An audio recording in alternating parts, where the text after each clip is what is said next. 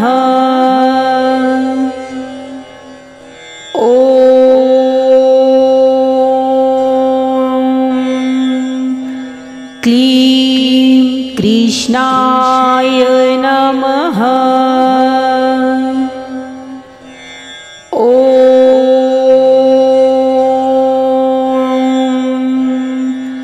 क्लीं कृष्णाय नमः।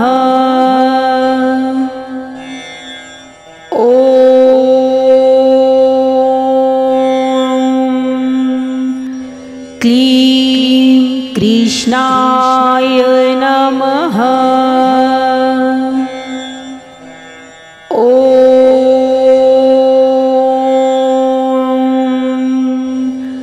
क्लीं कृष्णाय नमः।